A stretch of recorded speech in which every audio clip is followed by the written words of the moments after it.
सबको नमस्कार करके मैं आरंभ करती हूँ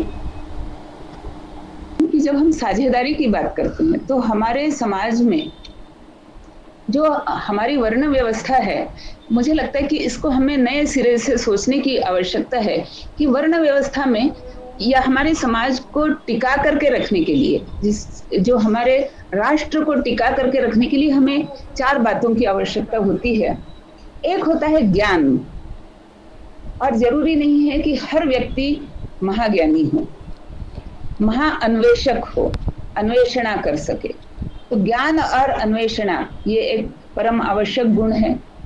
शौर्य ये एक परम आवश्यक गुण है, क्योंकि उसके बिना रक्षा नहीं हो सकती। जैसे मैंने बताया कि विनाश करने वाला अगर आप एक तलवार लेकर के आता है, उस तलवार के सामने शायद आपकी पुस्तक नहीं टिक सकेगी ज्यादा देर तक। और बख्तियार खिलजी जैसा आदमी आता है, तलवार के जोर पर वो आपकी पूरी की पूरी पुस्तकालय को जला सकता है। तो इसलिए सुरक्षा, और सुरक्षा के लिए शौर्य, समृद्धि के लिए स्थैर्य। तो स्थैर्य कौन ला सकता है? जो मैनेजमेंट अच्छी तरह से कर सकता हो। इसलिए उसे भार दिया गया कि तुम कृषि करो, गौ रक्षा करो, समाज का पेट पालो। तो ये स्थैर्य का भार एक समूह को दिया गया। और चौथे को भार दिया गया गति का, आगे जाना है और उस गति को पकड़ना है। उस गति के लिए स्थापत्य की आवश्यकता है, कलाओं की आवश्यकता है, जिन्हें हम चार उपवेद कहते हैं।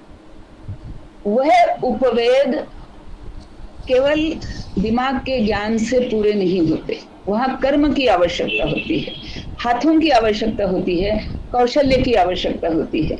और वह कौशल्य जिसके पास है वही समाज को गति दे सकता है। तो आज हम शिक्षा में व्यवसाय शिक्षा या तंत्र शिक्षा या कौशल्य शिक्षा लाने की बात कर रहे हैं। मुझे वारंवार जो भगवत गीता का तीसरा अध्याय है, दूसरा अध्याय है, उसका स्मरण हो जाता है, जब भगवान ने कहा योगः कर्मसु कौशलम। आप में अगर कर्म की कुशलता है तो आप योगी हैं। आपको दूसरे किसी ज्ञान की, किसी भक्ति की चार रास्ते बताए भगवत गीता में।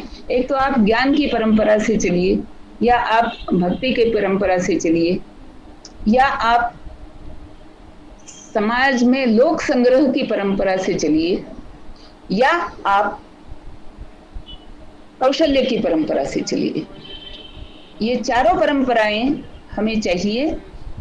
और इन चारों परंपराओं के लिए भगवान ने एक ही शब्द का प्रयोग किया, योगी।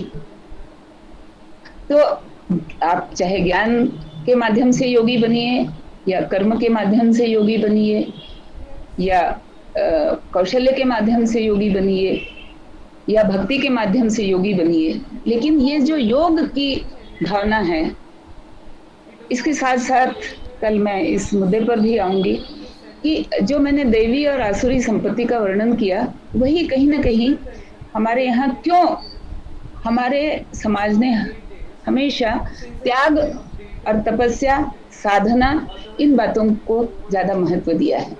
तो अंत में मैं यही कहूंगी कि जो सारे संसार के जितने भी सारे धर्म हैं, उन धर्मों को आज हम दो हिस्सों में, दो फिलॉसफीज में बांट सकते हैं। एक फिलॉसफी ये कहती है कि हम महाज्ञानी हो करके ईश्वर के समकक्ष हो सकते हैं। वह यदि ओंकार है तो मैं भी ओंकार हूं। और दूसरी परंपरा ये कहती है कि ईश्वर कहीं दूर बैठा है, हमें उसकी कृपा मिल सकती है, लेकिन उसके पास, उसके समकक्ष होने की बात हम कर ही नहीं सकते, सोचनी भी नहीं चाहिए, वो ब्लास्फेमी है।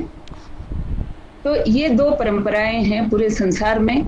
और मैं जिस परंपरा से हूं, वहां मुझे ये बताया गया कि मैं ही ईश्वर हूं, तुम ही ईश्वर हो, अहम ब्रह्मास्मि तत्त्वमसि। और ये पूरा ब्रह्मांड जो है वो ईश्वर है।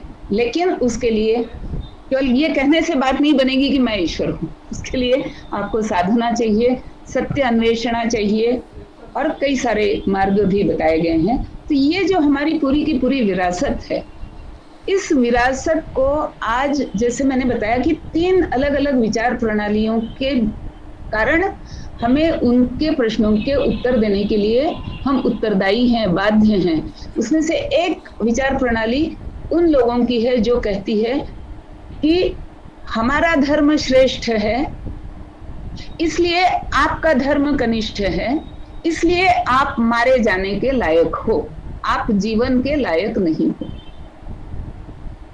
तो ये बात होती है कि एक विचार प्रणाली ये होती है जहां उनका अंतिम लक्ष्य है सत्ता।